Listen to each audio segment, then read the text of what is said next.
ఉగ్రం వీరం మహావిష్ణుం జ్వలంతం సర్వతోముఖం నృసింహం భీషణం భద్రం మృత్యోర్మృత్యుర్నమామ్యం. ఉభయ తెలుగు రాష్ట్రాలలోనే ఎంతో మహిమాన్వితమైనటువంటి శ్రీ అంతర్వేది లక్ష్మీనరసింహస్వామి క్షేత్రం. ఇది నవనారసింహ క్షేత్రాలలో ఒకటి. అలాగే ఈ క్షేత్రంలో గోదావరి సాగర సంగమం కూడా ఉంది. ఇలాంటి మహిమాన్వితమైనటువంటి క్షేత్రం గురించి, ఇక్కడ చూడవలసిన ప్రదేశాల గురించి, అలాగే ఈ ఆలయ స్థల పురాణం గురించి మనం ఈ వీడియోలో తెలుసుకుందాం. అలాగే కొత్తగా చూస్తున్న వాళ్ళు మన విఎన్ఆర్ ద ట్రావెలర్ని సబ్స్క్రైబ్ చేసుకోండి. ఈ వీడియోను లైక్ చేసి షేర్ చేసి కామెంట్ చేయండి.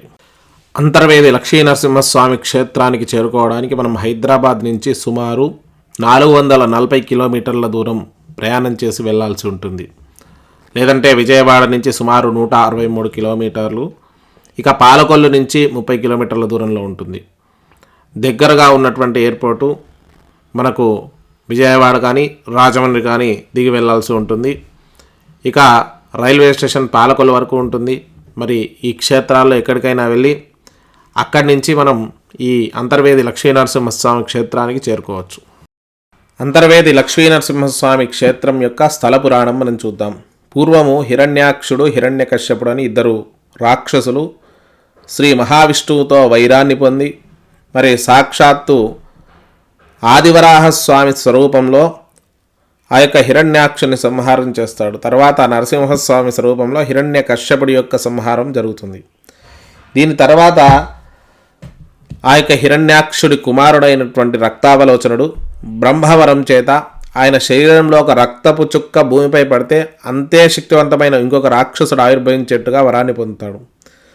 అప్పుడు శ్రీ మహావిష్ణువు తన సుదర్శన చక్రంతో ఆ యొక్క హిరణ్యాక్షుణ్ణి కుమారుడిని ఎంత సంహరించినా కూడా అంతే మంది రాక్షసులు ఆవిర్భవిస్తుండడంతో మరి దీనికి ఏదైనా ఒక ఆలోచన చేయాలి అని చెప్పేసి నారాయణుడు యుక్తితో ఆలోచించి అక్కడ ఒక రక్తకుల్య అనే నదిని ప్రవహింపచేసేటట్టు చేసి ఆ యొక్క రక్తావలోచన యొక్క రక్తమంతా కూడా అందులో ప్రవహించేట్టుగా చేసి తర్వాత ఆయన్ని సంహరించాడు.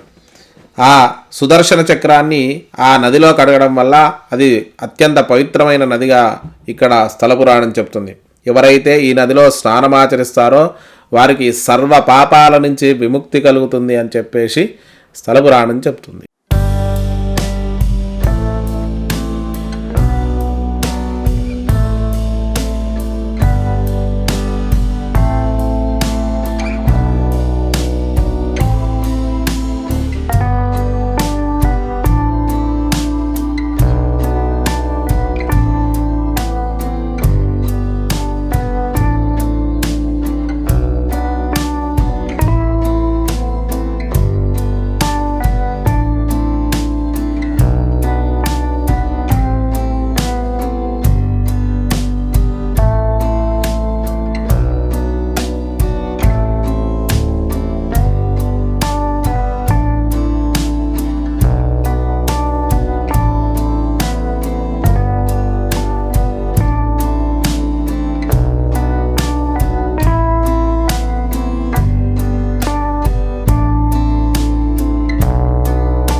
ఇక్కడ మరో విశిష్టత కూడా ఉంది. సాక్షాత్ వశిష్ఠుడు ఇక్కడ ఆ గోదావరి నదిని సప్తపాయలుగా విభజించినప్పుడు ఇందులో ఒక పాయ ఇక్కడ కలవడం, ఇక్కడే తపస్సు చేసినట్టుగా వశిష్ఠ మహాముని మనకు స్థల పురాణం చెప్తుంది. అలాగే ఇక్కడ ఉన్నటువంటి సాగర నదీ సంగమాన్ని అన్నా చెల్లెళ్ళ గట్టు అంటారు. అంటే సముద్రుడు అన్నగాను గోదావరి నది చెల్లెలుగాను ఇక్కడ అభివర్ణిస్తారు. అన్నా చెల్లెల గట్టు.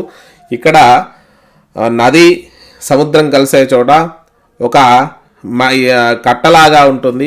అక్కడ నీళ్లు మోకాళ్ళ లోతే ఉంటాయి, కానీ ఇటువైపు చాలా లోతు ఉంటుంది నదిలో, అటువైపు సముద్రం వైపు కూడా లోతు ఉంటుంది. మధ్యలో మాత్రం ఇసుక తెన్నే ఉండి దాని మీద నీళ్ళు ఎప్పుడూ ప్రవహిస్తూ ఉంటాయి. కొంత లోతు ఎక్కువగా ఉండడంతో పాటు ఇక్కడ బీచ్ కూడా ప్రమాదకరంగా ఉంటుంది. కాబట్టి చూడ్డానికి చాలా ఆహ్లాదకరంగా ఉంటుంది. అయినప్పటికీ కూడా నీళ్ళలో దిగడం అనేది ప్రమాదం. కొద్దిగా జాగ్రత్తగా ఉండండి వెళ్ళినప్పుడు, కానీ తప్పకుండా చూడండి. సముద్రం వైపు వెళ్ళినప్పుడు ఇక్కడ లైట్ హౌస్ కూడా ఉంటుంది, మనం చూడొచ్చు. ఈ లైట్ హౌస్ ఎక్కొచ్చు. వ్యూ చాలా అద్భుతంగా ఉంటుంది. కోనసీమ జిల్లా అందాలన్నీ కూడా అంతర్వేదికి వెళ్తుంటే మనకు కనిపిస్తాయి. ముఖ్యంగా చలికాలము, వర్షాకాలం చివర్లో లేదంటే వర్షాకాలం ప్రారంభంలో వెళ్తే ప్రకృతితో పాటు ఎంతో ఆహ్లాదకరంగా ఉంటుంది ఈ స్థలం. తప్పకుండా దర్శించండి, తరించండి. ఈ క్షేత్రానికి చేరుకున్నాక దర్శనం పూర్తయ్యాక మడ అడవులు కూడా ఉంటాయి. ఈ మడ అడవులు మనం బోట్లో వెళ్తే 300 రూపాయలు. మనం కేరళ అలాగే సముద్ర ఉడిపి లాంటి స్థలాల్లో ఉన్నట్టుగానే ఇక్కడ మడ అడవుల్లో పడవ ప్రయాణం చాలా అద్భుతంగా ఉంటుంది. ఆ క్లిప్ కూడా మీకు యాడ్ చేస్తాను, అది కూడా చూడండి. చాలా బాగుంటుంది ఆ యొక్క ఎక్స్పీరియన్స్. అక్కడే మనం ఇవన్నీ చేశాక ఇక్కడ అన్నదానం కూడా ఉంటుంది, భోజనం ఇక్కడే చేసి వెళ్ళొచ్చు. ఈ క్షేత్రానికి వెళ్తే ఒక సంపూర్ణమైన ఒక రోజు మొత్తం పడుతుంది, కాబట్టి అది గమనించి వెళ్ళండి. పాలకొల్లు నుంచి కానీ సకినేటిపల్లి నుంచి కానీ మీరు ఈ క్షేత్రానికి చేరుకోవచ్చు. తప్పకుండా దర్శించండి, తరించండి. ఇలాంటి వీడియోల కోసం మన విఎన్ఆర్ ద ట్రావెలర్ను సబ్స్క్రైబ్ చేసుకొని ఈ వీడియోను లైక్ చేసి, షేర్ చేసి, కామెంట్ చేయండి.